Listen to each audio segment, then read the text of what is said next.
think this is that we're looking at this point? Regular.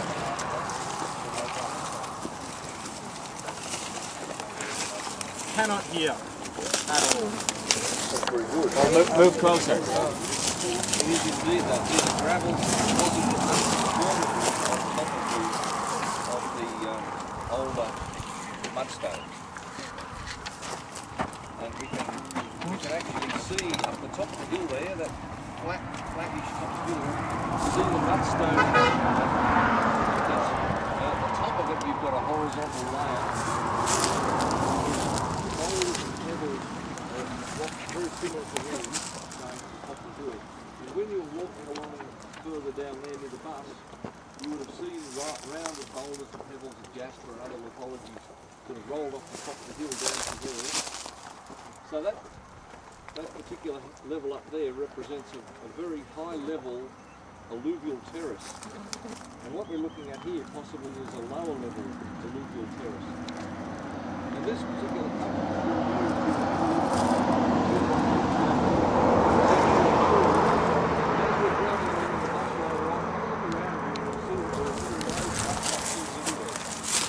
they are old paleo surfaces formed by the migration, the downward migration of the Peel River, which at the moment is in the Peel Valley, sorry, this floodplain right in front of it.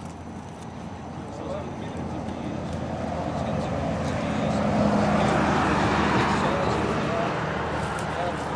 and it's been cutting terraces, alluvial terraces, leaving behind it the gravels as it's cut deeper. Now, the sort of things that we're noting here in the gravels are lithologies which are very distinctive. And if you were aware of the provenance of those gravels, it would make very good sense to you. Now, which direction do we know? Where's the field?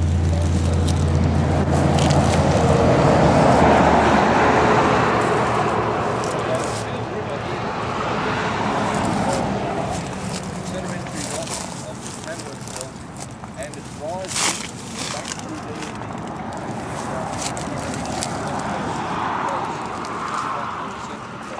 So it actually crosses the field full. Do you know what sort of rocks characterise the accretionary complex?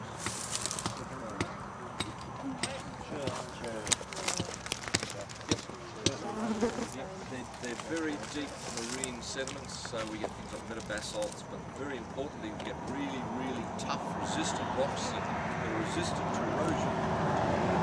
And it's the jaspers and cherts pass around for a long while, any sort of erosion. That's what we see here. This is dominated by cherts and jaspers. And they've all come several tens of kilometres at least from the accretionary complex on the other side of the field. And this has happened way back, probably tens of millions of years ago, and it's still continuing. If we were to go down to the river, we would see the same types of class, the same class populations down there. So the rest of you saw the geology consensus. So we went to see the water, Wollerman groups and the any of those ones in the central block. That's where our source is from. Annalee as well. That material, that's the source of it. Coming down here. So even things that we've been talking about with the conglomerates near the lake, we start to figure out provenance. So we know directly where we can see these rocks on the surface up there, and we can see them down here. So we can link them together. It's a little bit harder when we've got 400 million year old rocks. But we still, based on the clasts, the compositions, and the predominance of certain different types of clasts, we can still infer where the sources are. So you're seeing here directly when I talk about provenance and about detrital minerals and about source areas and source characteristics and all of that, this is a very, very good example of that, because we know we've seen those rocks, we've been on them, we've measured them, and now we're coming to the point where they're the eroded remnants in these gravels. So now we just have to try and interpret rocks that have been deposited in more ancient environments in the same way. So a little bit more difficult. So if anybody hasn't seen any of the clasts, we have a nice little collection of them just behind here. And if we were to do another class count, we probably have, you can probably do it yourself, a quick count. We'd have a completely different provenance to what we've had over the last while. So again, if you see different conglomerates and we do our class counts, then we'll be able to say for certain that they would come from different environments.